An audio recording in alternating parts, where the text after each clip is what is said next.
All right. Hello, everyone. Welcome to the second episode of the Esports Catcast, presented by Camp Student Radio in conjunction with the Arizona Esports Club. I am joined today, or I should say, I'm introduced myself real quick. I am Houghton, also known as Hero, and I am joined today by one of our guests from last week, Aiden. If you want to do a quick intro. Hello, my name is Aiden. I also go by Aiden online, so it's really easy to remember. Nice. And also joined by Ryan, if you do a quick intro as well. Yeah, hi, I'm Ryan. I'm a junior at the university and I go by Gerber online. That's my gamer tag. So yeah. Awesome. Sweet. So last week we talked about Destiny a little bit, and this week we're going to jump to a completely different game genre, and we're going to talk about Apex Legends, the Battle Royale sensation that came out of nowhere, 2 years ago now? The Fortnite killer, as it's colloquially known. Yep. As they say. Oh yeah. So so Apex is Battle Royale, lots of other games out there. If you aren't really familiar with the genre, basically a whole bunch of teams or individuals drop onto a big map. You basically have randomly generated loot, weapons, armor, etc. Around the map. Your goal is to get those and then take out all the other people in the lobby to be the last one standing. And as the game progresses, the size of the kind of arena you're fighting in shrinks as a zone that damages you closes around you. So it forces everyone together the further the game goes. And that's the gist of it, really. Excellent description. I mean, I'm trying to make it as easy as possible here, okay? Yeah, I mean, that's what it is, yeah. For the normies in the audience, it's very similar to the Hunger Games. Which was in the zeitgeist for a hot minute, like 10 years ago. But and as we all know, the first true Battle Royale was Minecraft Hunger Games. True. Honestly, the first viral factual Battle Royale before even Fortnite or PUBG was, in fact, Minecraft Battle Royale. Oh, yeah. It was. Just very entertaining. But anyways, one of the things that makes Apex different from other Battle Royales is the fact that it's got, character selection, heroes you can play, instead of just everyone is the same generic character, and then the loot is what decides what's different about each of them. We now have hero-based gameplay. Yeah, it's pretty unique, sets it apart. It was kind of a merger of the Battle Royale and the class-based shooter genre, and in my opinion, it's kind of the perfect coagulation of both of those genres, and it really works well. Yeah. So how many characters are we up to now? Actually, do you guys know? I don't know. I don't know the exact number. I want to say something like that. I think it's more than that. I don't know. We started off somewhere with in the ballpark of 15. We didn't start off with that many. Yeah, there's like 6 or 7 when we started. So we've gotten quite a few new ones since the game's come out. We're onto our third world map. Our third world map is available now since season 7. We're in season 8 now. Gosh, lots. Goodness, I still remember it like when it came out, and like it came out of nowhere and no one was expecting it, and everyone was playing it like 2 years ago. It feels like that was just happened. Yeah, I know. Time has really flown by. But they've made a lot of improvements. I think they've done a really good job to keep interest in the game going. It was unfortunate that the player base died off a bit just due to poor upkeep, but I think they've really garnered a new following, especially with the game moving to Steam instead of just being on Origin. And it's free across all consoles. They introduced crossplay, so they're really doing a good job to keep their player base up. Yeah, and they're honestly doing a pretty good job of communicating with their player base as well. Could be better, all told, but it seems, so they don't directly say this, but one of the things that seems interesting about Respawn, the developers of Apex, is that it seems like they take a lot of feedback from specific areas of the community, because a lot of the changes that we see happen not only are happening because they're talking about the certain stats in game that are affecting it, but they're also mentioning things from like Reddit posts, or you see stuff from YouTube videos where people are suggesting these certain changes, and then the developers seem to take some form of that change and implement it in the game.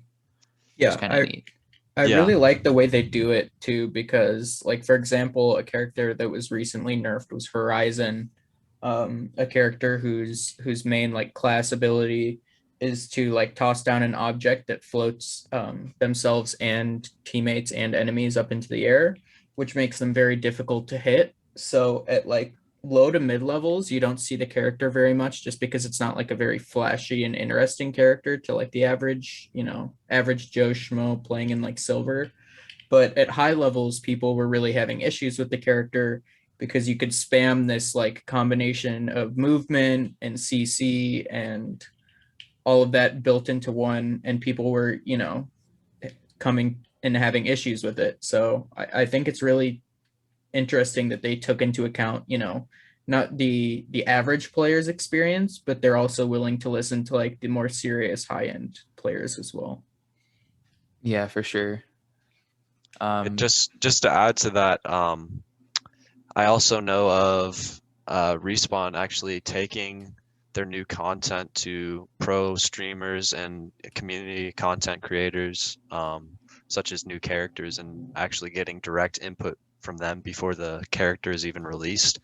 So they really just try to make sure they have the most well-flushed content before it even comes out. And then, like you guys said, they're great about listening to the community and making the changes that need to be made to make everything more fair and balanced. Yeah, I'd actually forgotten about that. Before season 7, was it, when Olympus came out? Yes, I believe so. Yeah, before season 7 released, all the content creators had a day, a week or two before, or 2 days, I think, a weekend, where they all got to go play on the brand new map with the brand new character and all those updates, and they got to talk about it on their streams a little bit, and it was good feedback for the developers. So that was pretty cool to see. Yeah, they're very good about being open with their community. Yeah, so I guess let's dive into what high-end Apex looks like then. What is competitive Apex? Because that's one thing that's interesting about Respawn's kind of ideology when it comes to the game, is that you have your casual playlists where it's just people trying to go in and get as many kills as possible and just run around having fun. Then you have the competitive ranked playlist, which has rankings. You and can increase your rankings by performing well. You can go down if you don't perform well, and so on and so forth. But one of the things that's interesting is that the Respawn has stated that their ideology for ranked basically is that by playing ranked play and getting good at ranked play, you're supposed to be moving towards tournament play and actually playing in a competitive esports scene. So they're gearing the game as an esports ready game. Yeah, I think you can see that somewhat in the way they score in ranked. Kills are of slight importance towards getting ranked points, but the most important factor is your placement. And of course, if you were playing in a tournament setting, it would be similar. The rank points you get for kills is capped at 5, and that's a combination of kills and assists. So once you've gotten 5 kills or even 2 kills and 3 assists, killing more people doesn't even do you any good towards your rank. You really want to, it feels like they're encouraging you to make smart positional plays in order to come out on top in the end. Yeah, so that's really interesting that I like doing. And then I guess since they're trying to gear the game as in like a competition ready, like ranked game, like a tournament game rather, we probably mention like ALGS and talk a little bit about what that is. So yeah, ALGS, which stands for Apex Legends Global Series, is kind of the flagship product of what Respawn envisions and what they run for their competitive play. It's as the name kind of suggests, global series. It's a globe-wide event. It anyone can participate anywhere in the world, and currently it's all online, just because of COVID and the everyone pandemic and all that. But they want to do stuff where they can actually have players come to like an in-person finals event eventually. So currently everything's just divided up into regions. You have like the North American region, you have the South American region, you have the OCE region, and so on. But basically anyone can choose to compete, anyone can participate, and they go through a whole series of qualifier matches, qualifier tournaments. They can go into playoff tournaments from there. They can get pushed into like official leagues with actual pro teams if you perform well, and it's a really cool system. Oh yeah.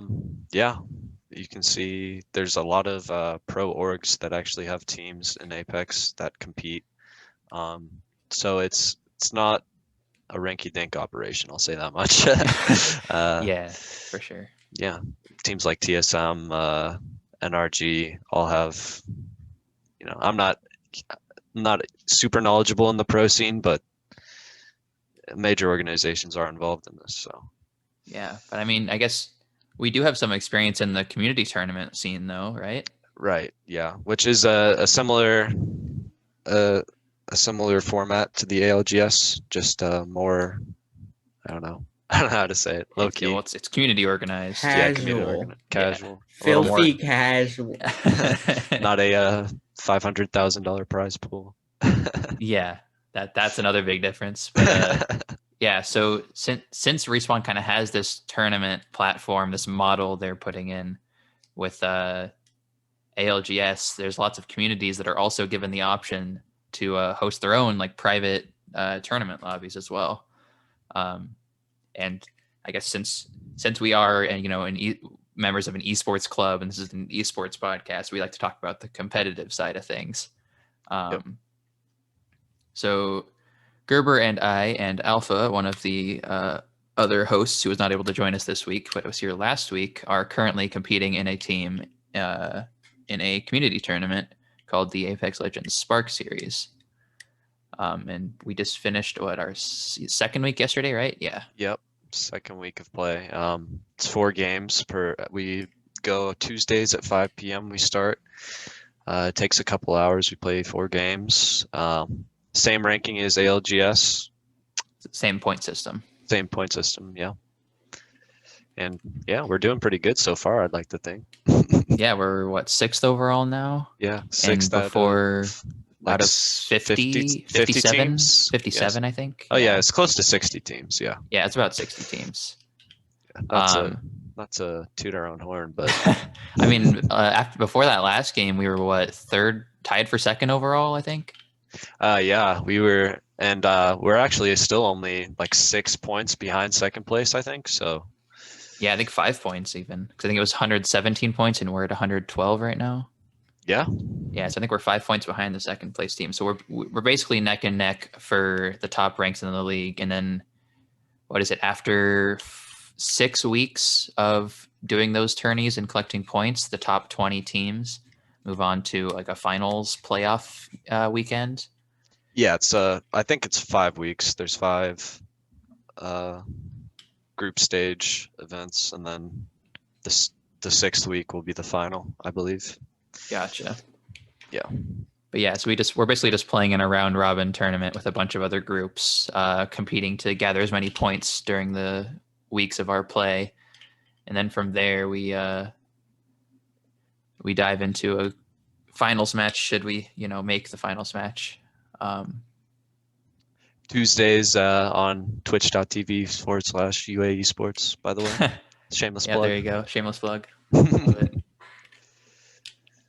Yeah, so that's kind of like a peek into the competitive side of things. There's not too much to talk about. It's really hard to explain unless you can like kind of feel the pressure and kind of feel it in the moment, because that like the emotions running high when it's you and 2 other people that you're depending on in a lobby of other very competent players, all trying to get as many kills while still surviving and placing in the highest. Like the emotions are very intense in the moment there. Yeah, it's worth stating that's a completely different mindset than just normal ranked play, because that the people came to compete.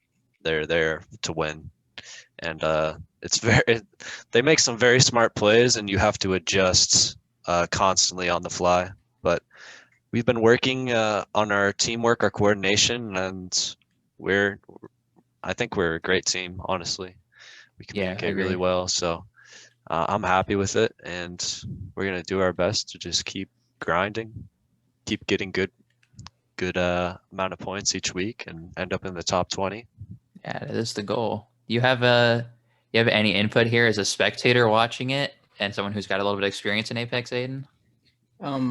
I would like to rephrase your question because I'm not a spectator. I am your official coach. Oh yes, my bad. I My bad, don't my bad. want to get it twisted. Yeah, You he's know, as the chief motivator, soccer mom, and coach of this team, it's really interesting because I've watched lots of events like Twitch Rivals, which in general have kind of similar formatting to the Apex tournaments, and the way that like the game originally didn't have like a competitive point system built in. So like a group of community members kind of came together to kind of decide, you know, what's most important, whether it be kills or placement, and then kind of trying to find a good balance between the two. It's also just really interesting seeing how different players, you know, communicate and play just between like watching the three of you play. It's very interesting because like Alpha will often take like a very aggro route and just kind of go off on his own, but you guys end up like catching up and backing him up in a very interesting way. Um, and Hero plays the meanest support this side of the Mississippi.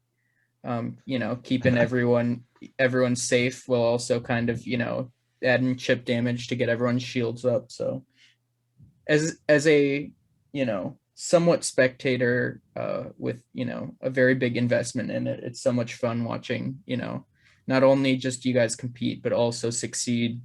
um you know, it's kind of like for a traditional sports fan seeing like your high school team do good, or like being at a football game and watching your team score a touchdown. You know, it's very much that same sense of like excitement and, you know, adrenaline that kind of kicks in when things are going well for your home team. and none of it would be possible without Aiden rooting us Couldn't do it without the fans, you know. Yeah, yeah, the sliced sandwiches and apple slices and juice boxes that I supply all of you with, you know, Yeah, I to got my keep pouch of applesauce here with me.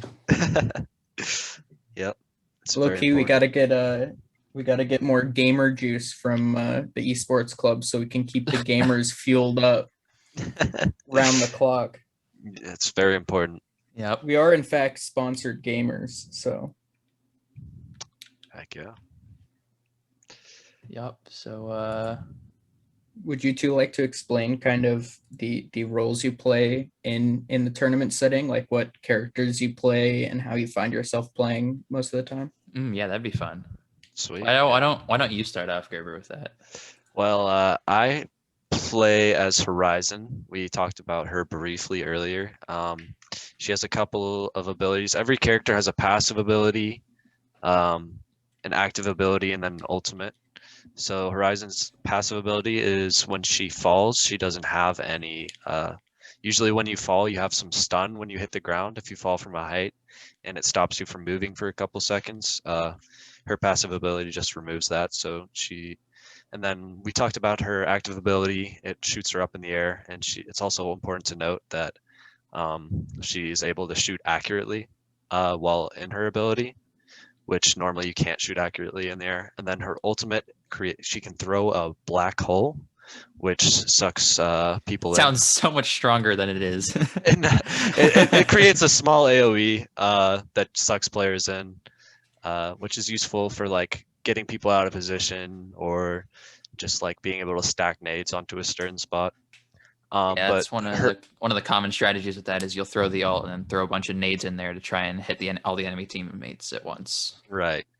So the biggest thing about character selection in Apex is just like team synergy. So my character's main role is just mobility, being able to reposition in the middle of a fight or to gain high grounds or gain a good rotation for ring is really key.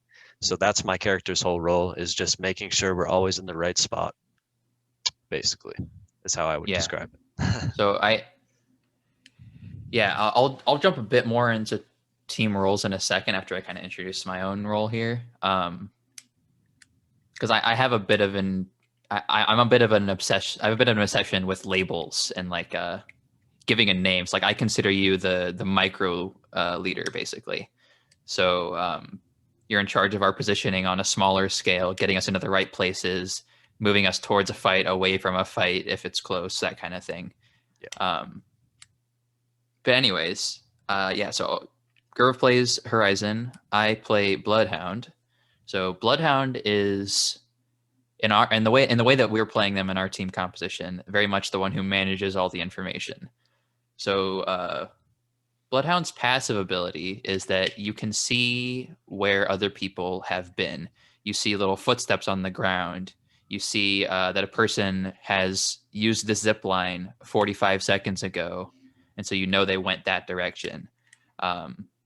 Whenever you're near someone and they've been there previously, you can see what action they've done in that location and how long ago it was, up to about a minute and 10 seconds, I think, ago. Or front of the past, rather. And so that's really good for being able to either track down enemies or know where enemies are, just to be aware of them. And then the active ability Bloodhound has is a scan, which basically sends out a big radar pulse in front of you, and any enemies, any traps that other enemies have put down, they will all get marked for all three of your teammates. So you will all be able to see them through any buildings for like 5 to 10 seconds, I think. I think it's 5 seconds. But you'll see any enemies for basically full 5 seconds through walls, through buildings, no matter what. You'll be able to see them as long as your scan tags them in range. I would equate the character very much to German Hunter Batman, because all of his lines have like thick German accent. Oh, pardon, their lines. And there's like an obsession with the hunt, but also like the ability to kind of play, detective, which is not, very common in, FPS games, but it's a very interesting, play style, being able to like, try to predict based on where the footsteps are, where your enemies are. You can get random information like, if someone's been shot in that location or if they took the zip line.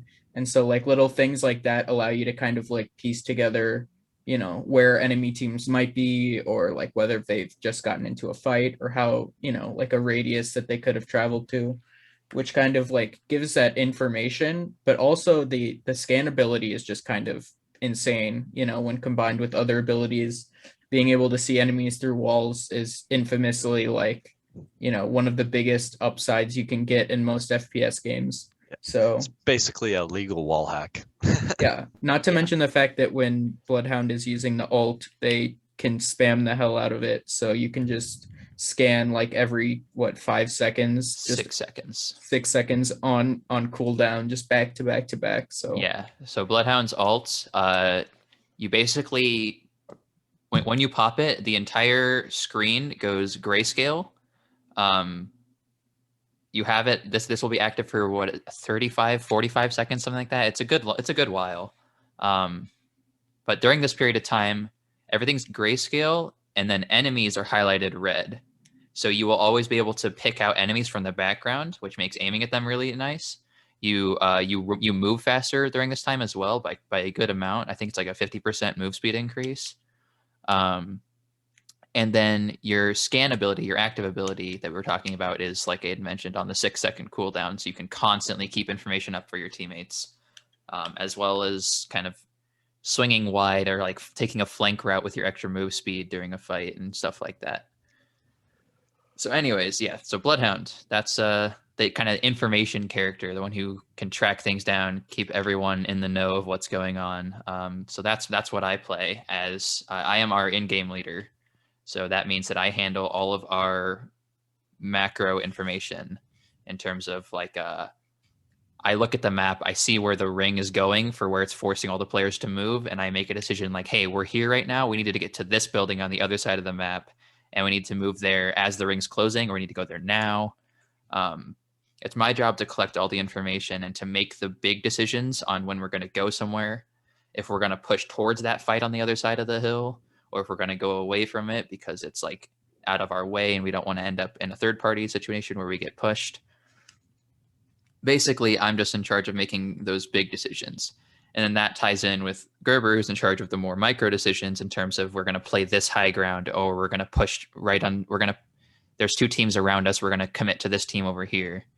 And then I guess jumping into our third player, Alpha. Yeah, I guess I can fill in since Alpha's currently taking an exam. Wish him good luck.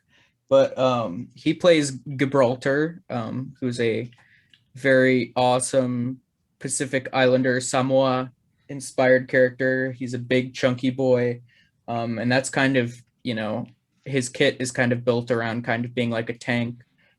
His passive gives him like an arm shield, which protects him from incoming fire up to 50 damage. His active ability puts down like a big dome shield, kind of like Winston from Overwatch, if you're familiar. And it just protects the whole team, and kind of in the same way that Winston's bubble would. You can kind of like peek back and forth to try to shoot your enemy, and then vice versa. If they want to come to you, they have to peek in, putting themselves in danger. Yeah, should mention that this bubble, like, you can't shoot through it or throw grenades through it or anything. Like, it's completely impenetrable.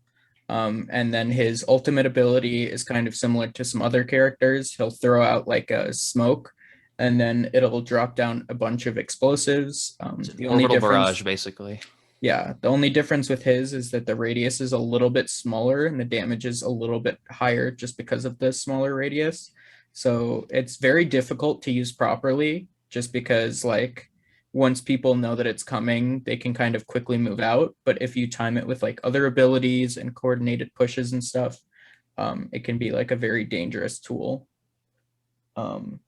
So in that vein, you kind of see Alpha when he's playing, he'll end up kind of, pushing the offensive a little bit more. He kind of focused more on like damage and trying to just, get quick picks rather than like the big strategic, overview of the fight. So you can see him like, hitting a quick snipe and trying to, knock down one of the enemy players, and then returning to the rest of the team to kind of help like fulfill the vision that they have for, the future movements. So. Yeah. So the way I envision Alpha's role is kind of that he's our deciding factor on, hey, we're going to engage this fight now, or hey, we need to get out of this fight now. He's kind of controlling the fight itself, because that impenetrable bubble that you have is just so impactful, and it makes such a big difference that's kind of his job, is to say like, hey, I'm going to throw this bubble forward. We're going to go play inside of it, and we're going to peek in and out of it to try and fight the enemy team from our impenetrable bubble. Or it's, hey, this team is doing a lot of damage to us.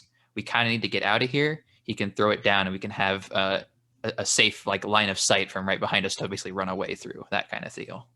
Yeah, and you can't also understate, the technical prowess that Alpha has in the game. Week 1, he was the top damaging player on average. I think he was second overall, but it was close. Second. You can often see him just kind of, hitting pretty nasty shots, and, using his like technical ability to combine with like the game sense that the two of you have in droves. It's kind of like a, a match made in heaven, where this is going to lead us into the controller talk. Oh yes, Alpha plays with a controller. Which is on PC, which is a contentious topic for many games. I know like some, high level players of other FPS games like Call of Duty will end up using controller, but it's, for the most part, it's kind of a faux pas, because people like, look down upon the aim assist. But I think like the advantages and disadvantages kind of, simmer out once you think about it. Like, for example, with Apex, you can't move while looting crates, so it kind of leaves you a sitting duck if you're not really quick with your menuing. So, menuing is going to be inherently slower on a controller too. Because instead of having a mouse wheel and being able to click on things, you have to spam the heck out of your D-pad or your control stick. And even though you do get aim assist just in the slightest, I think Apex is a little bit nicer than some other games.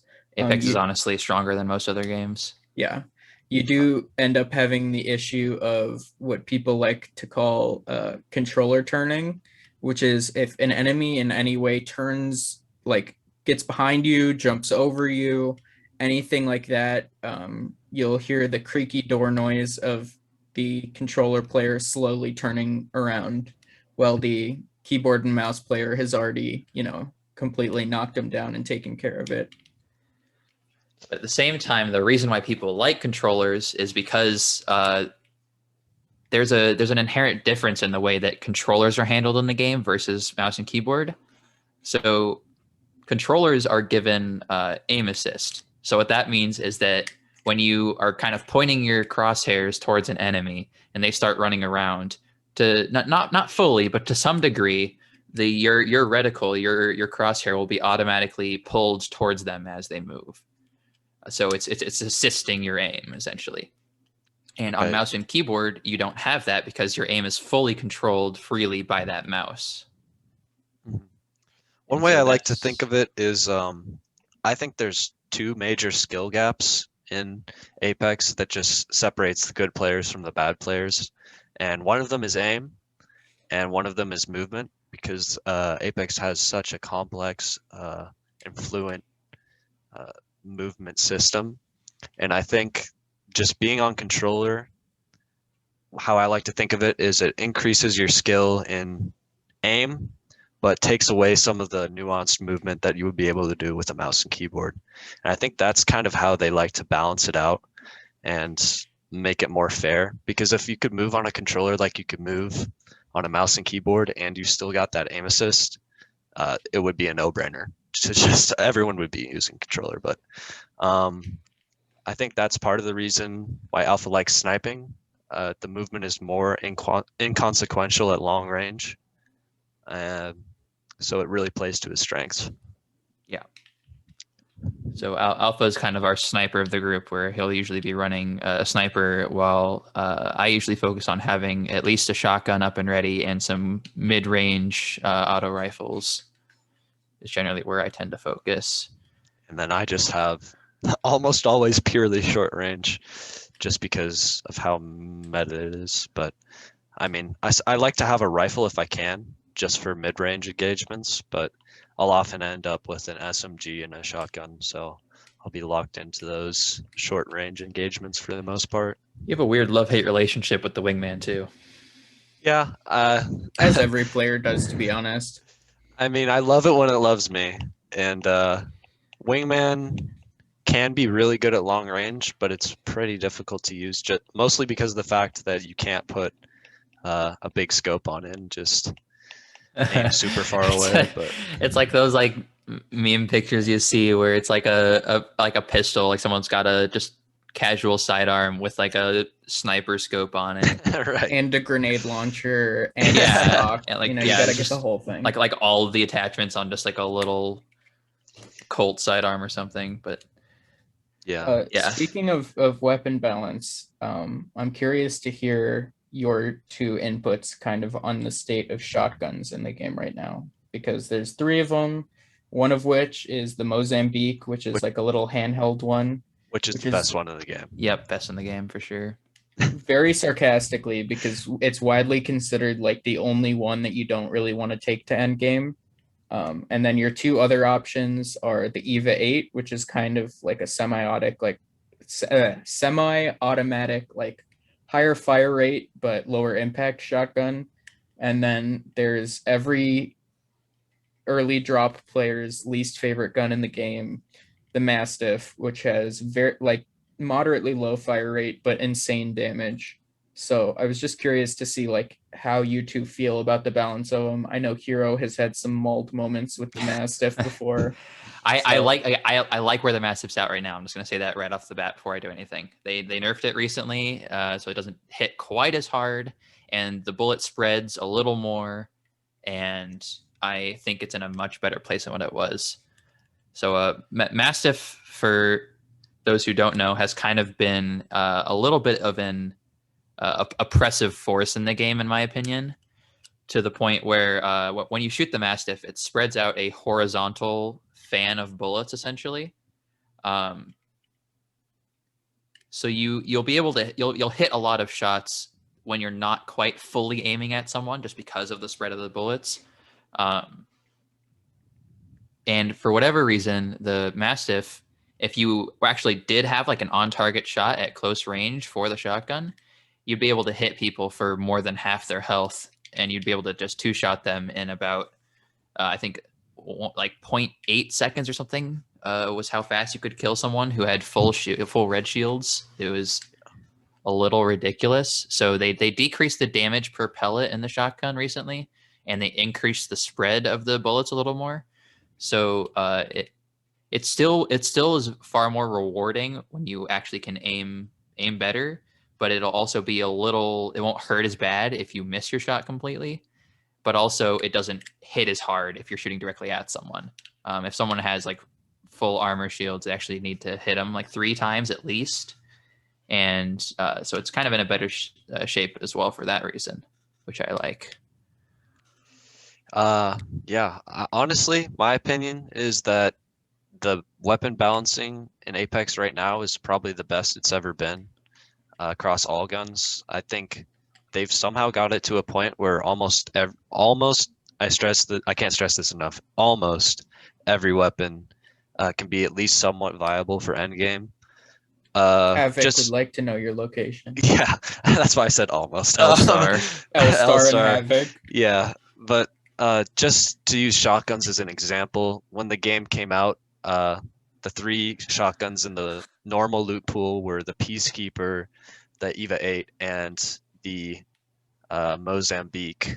And at that time, the Mozambique had no such thing as hammer point, which is what makes it somewhat viable nowadays. So you basically had the 3-shot Mozambique that did like 30 damage per pellet if you're lucky. And then the Peacekeeper, which can like one-shot someone off of drop. But now, not to mention that the Peacekeeper also had the ability to put a modifier on it that lets you have a choke, precision choke is what it's called. So if you scoped in with it and charged up a shot, it would reduce the spread of the bullets, and you could literally use the Peacekeeper as a sniper, like almost across the map. It was a little insane. Yeah, it was pretty ridiculous. And then Eva was just a moderately okay shotgun, but why would you ever use it over the Peacekeeper? But now, the Mastiff is still considered to be the favorite just because of the high damage output, but Eva has a higher fire rate, so it's more forgiving if you miss a shot. And then the Mozambique can, if you get the hammer point attachment, can be viable as a secondary. If you crack somebody, which means you deplete their shield for any noobs in the audience. You can pretty much one-shot them if they only have white health. So, yeah, I feel like shotguns are pretty balanced right now, and I feel like all the guns are pretty balanced, basically. That's the point I'm trying to make.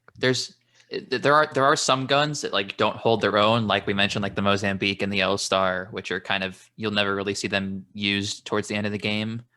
But there aren't any guns currently that are like stupidly overpowered and broken, which I think is honestly more important to me as a player. I'd rather get a nice laugh at someone running a gun that's not that great rather than get annoyed at the fact that someone found a better gun than me and wins just because of that, straight up. Yeah, that's kind of one of the interesting things of being a spectator of these events. It's seeing players use like weapons and combinations that you're not really familiar with.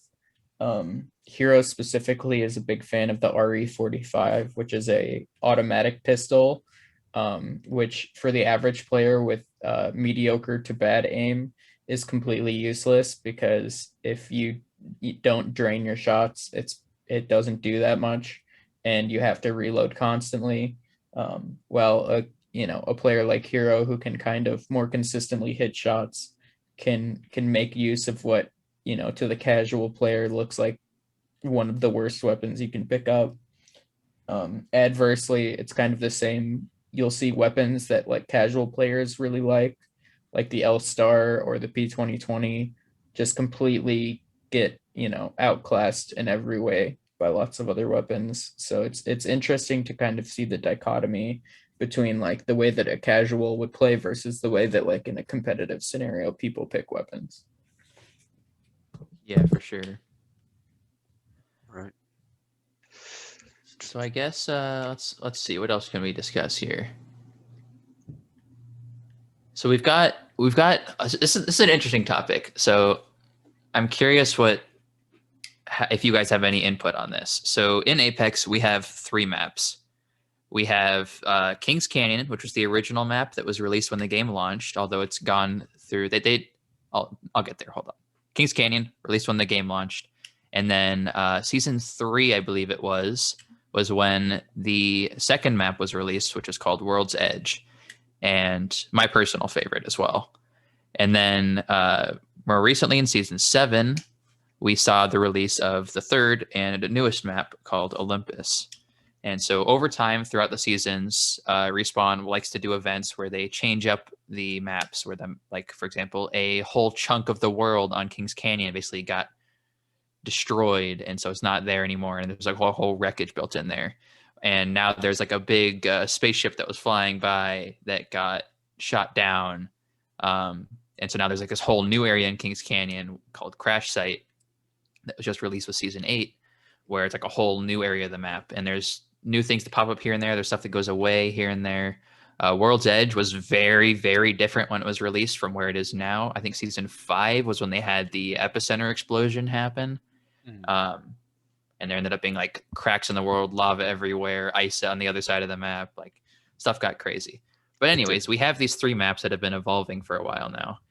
But in competitive like tournament play, we pretty much only ever see World's Edge played. Right.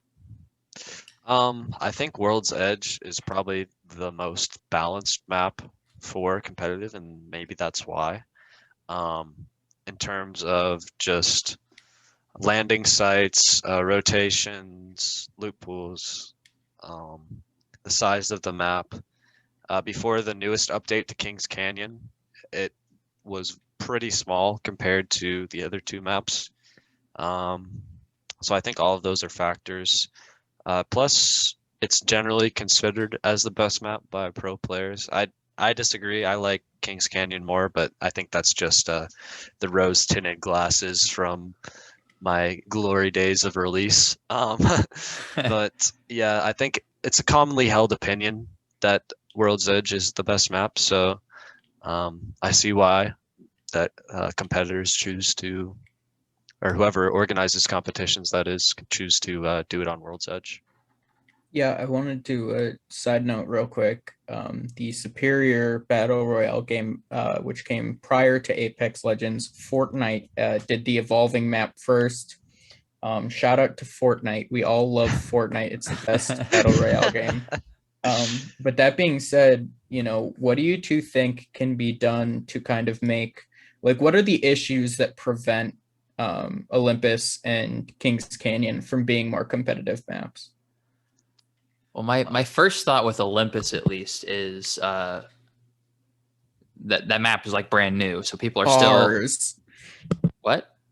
Oh yeah, I cars. said cars. Yeah, that's true. It's the only map with vehicles in it. Yeah, so every map has its own like kind of unique feature that it has. So on Kings Canyon, you'll have randomly spawned around the map loot ticks, which are these little crates, and they make little noises. You can like hear them and find them, and you can shoot them and get some extra loot out of them.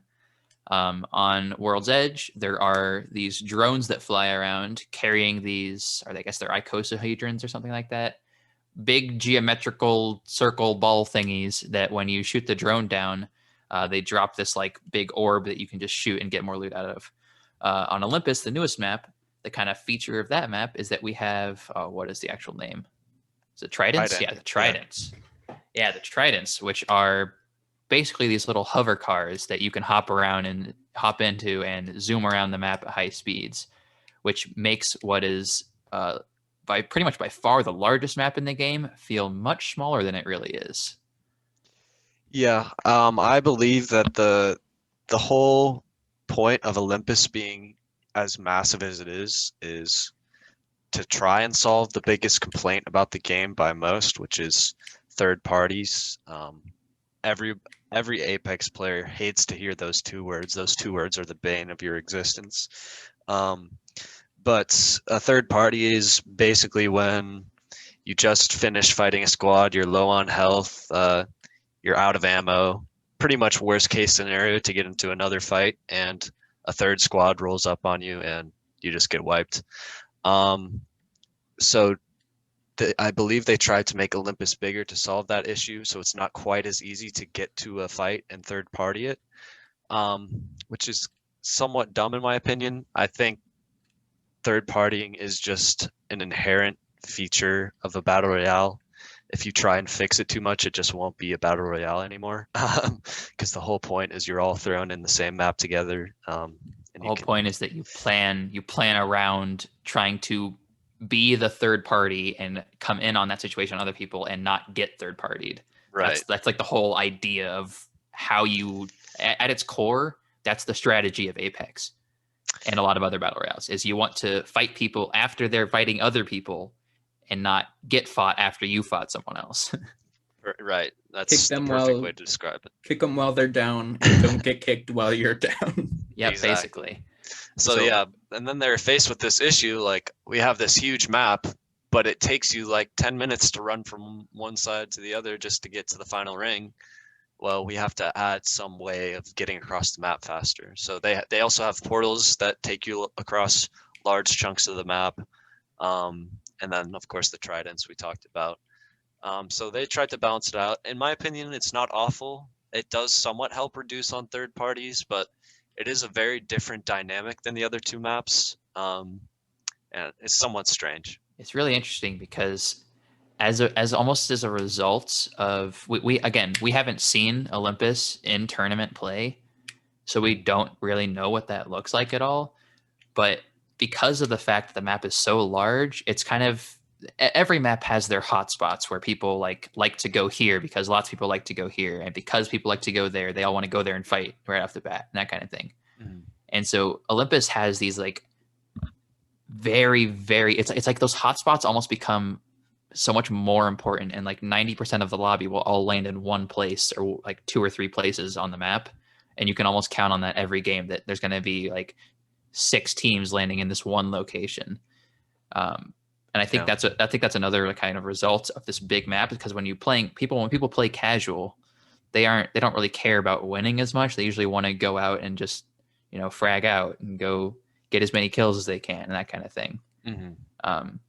And so in the context that we've seen Olympus, I feel like it's been a lot of there's just been a lot of kind of hotspot dropping. And if you do drop safe, you're gonna find maybe one team like the whole game, and you're gonna have to you're not gonna see anyone. And it's important to say also that it's pretty much guaranteed that the more you fight, the better loot you'll get. When you kill teams, you get to take their loot. They have better guns, better armor. Oh, we talk about Evo shields now. Yeah, you can upgrade your armor by dealing damage to other players. So if you drop cold on Olympus, the huge map, you don't see anyone the whole game, you're gonna end up fighting the final 2 or 3 teams with just leagues better equipment than you, and it's gonna make that fight very difficult for you. So that's another thing that just adds on to that phenomenon of everyone trying to drop hot. Just so if you do come out on top over the 3 or 4 other teams that land with you, you'll have some really good loot, and makes the rest of the game substantially easier. Yeah, so that's another kind of incentivizer for why people always like to drop in those hot spots on Olympus. Yeah. Actually, I want to shift a little bit. And I want to actually talk about Evo Shields, because that was a really big change for the game. A massive change, and honestly, in my opinion, a great one. Yeah, I agree. So for a bit of context here, when Apex originally released, and for the first, season 6, they first introduced Evo Shields, I think. Yeah. So the first 5 seasons, you have armors of different color. So you have your health bar, which is 100 HP, and then you pick up armors as you go through the game. So you have a white armor, which adds 50 HP on top of your HP. You have a blue armor, which adds 75. You have purple, which adds 100. on launch, you had a gold armor, which was also 100 armor, but it made you heal faster. It doesn't make you heal faster anymore. They've changed that now because it was extremely broken. because it was very, very strong. Actually, before the gold armor healed faster was the gold backpack, which did it, which was even worse because when you shoot someone, you can't tell just by shooting them if they have fast healing or not when it comes from the gold backpack. So that's why they originally changed it to the gold armor. So when you shot someone, you see they have gold armor. Oh, that person has fast healing. Now you know. But it proved to be very broken. Yeah. So that got changed eventually. So now what it does is it doubles the amount of healing. So usually when you pop a shield cell, it will heal 25 of your shield health, or 20. Or if you pop a syringe, it'll heal 25 of your kind of lower bar health underneath the shields. Now it doubles that, so your cell would be worth 50 HP instead, which is still good, but not as strong. It gives you an incentive to use the gold, very rare armor, but not make it completely broken. But anyways, those armors had static, like total health values. So if you saw a blue armor, you know it has 100 health, but it's never gonna increase to anything more than that. It's always going to be 100 health until you find someone else or you find a purple armor, or you find someone else that has a purple armor, and then you take them down. So in season 6, they introduced the concept of the Evo armor. And at the time, you could get both the regular old armor, and also you could find Evo armors. Currently, it's exclusively Evo armors in the game. But so what would happen is you'd go in and you'd pick up this Evo armor. Let's say you picked up a white Evo armor. So you have 50 HP on top of your normal health. Nothing important, nothing crazy. It's just a white armor. But if you do 100 damage, is it 100 for white armor? I believe upon launch it was 150. It's I'm not 100 sure. to get your non-armor to white armor. I believe it's from there 150. it's 150, and then it goes up incrementally. And then it's 200, and then I think it's like 750 to 750 get from purple to red. Purple to red. Okay. But anyway, so you'd have this white armor on, and then if you manage to do 150 damage to other people, you'd get a blue armor immediately. So your armor evolves, it upgrades.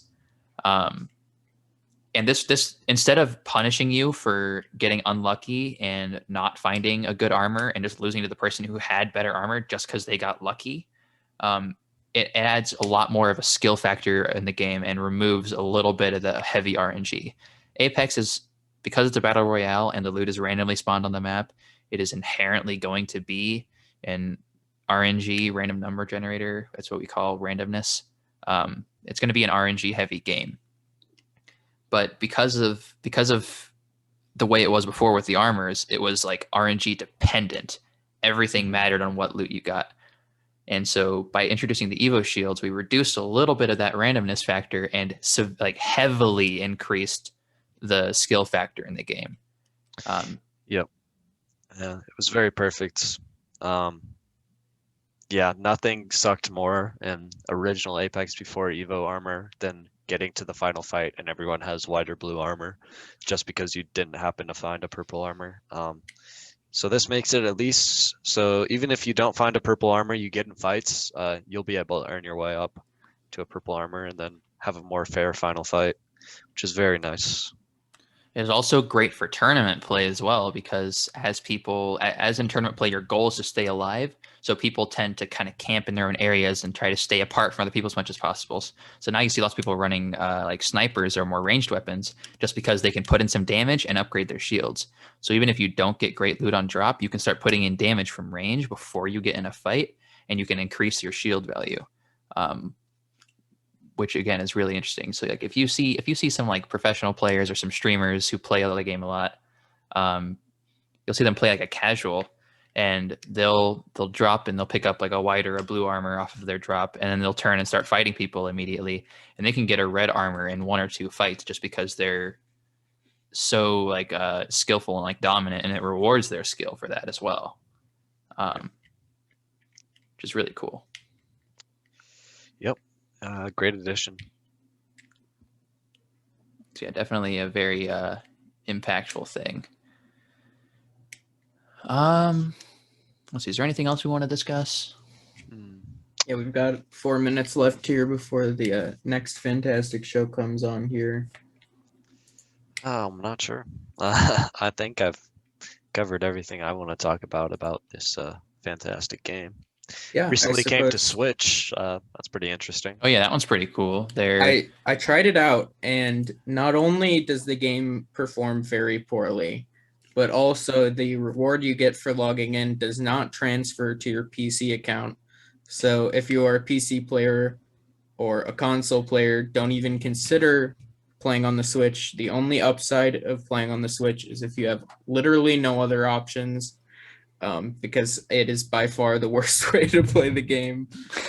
I pretty much figured that's how it was going to be. I appreciate the good intentions, okay, but there was an attempt. But Yeah. there's like a game that's pretty large, like Apex, a AAA game that's got lots of crazy graphics going on. It's pretty high detailed as well compared to when you see other like more casual Nintendo games on the Switch. In terms of like its resolution and stuff, it's not gonna be the same. I'm sorry. Yeah. But that being said, we can take this time to kind of recommend that anyone who hasn't gotten into Apex before or is kind of like has a cursory interest, join up on the Discord, send a message. We have tons of, always willing players, and it's a very easy game to pick up if you're, a fan of other FPS games. So Yeah, come if you like gaming in general. We're kind of our esports club is kind of the home for anything video game related on campus. So you can find us on Discord at discord.gg/Arizona Esports, all one word, all lowercase. Esports is just ES, or it's just esports. There's no dash or underscore or anything in there. Yeah. But yeah, so Plain and that's simple. where you'll find us. Nice. Other than that, I would really recommend that the listeners tune in next Tuesday to cheer on our fantastic team of Apex legends Thank you. during their competition. If you guys wanted to plug real quick, the time and where you broadcast that. Yeah, so we'll be streaming that. I'll be streaming that over on Tuesday over on our Twitch channel at twitch.tv/UA Esports. Again, esports is just esports, no dashes or underscores or anything. And that'll be at 5 p.m. Arizona time. Also, I just wanted to say a quick shout out to Camp Student Radio for helping us host our Esports Catcast again. And yeah, I guess we'll be back next Wednesday with another round of this.